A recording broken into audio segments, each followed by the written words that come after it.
Now, why is any of this interesting? Why do we care about these families and subfamilies? Well, some of it is to do with styling and making it look good.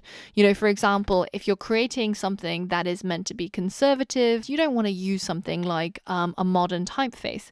So having that knowledge is important. But more importantly, it's about readability. So there was a study conducted by MIT a few years back where they looked at the difference between a car dashboard that was created in a grotesque typeface versus a car dashboard that had a humanist typeface. And then they looked at how long the drivers needed to look at their dashboard at any given time. And they found an 11% reduction in the amount of time that the drivers needed to look down at that dashboard in order to gauge the information they needed when they used a humanist instead of a grotesque.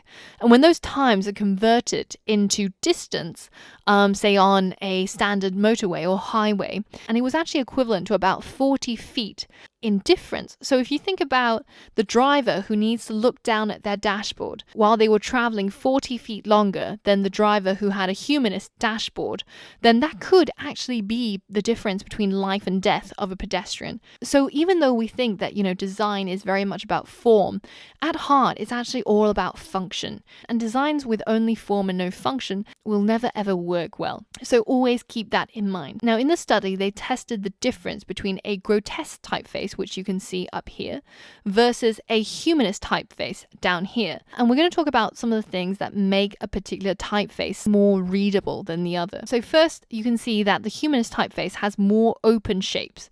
So if you look at the C, the size of the opening is slightly larger than the C in the grotesque typeface. Also, if you look at the intercharacter spacing, in the grotesque typeface, there's less distance between each of the letters than the humanist typeface, also making it slightly harder to read. And then we look at how ambiguous the letters are from each other. So the G and the 9 in the grotesque look pretty similar. They're all very square. Whereas in the humanist font, you can clearly differentiate the G and the 9. So there's less confusion in the brain and hence leading to increased readability. And finally, when you're selecting a readable typeface, you want to look for varying proportions. So certain letters having large width, certain letters having a narrow width. These are a few things that determine readability and determine when we should pick each typeface.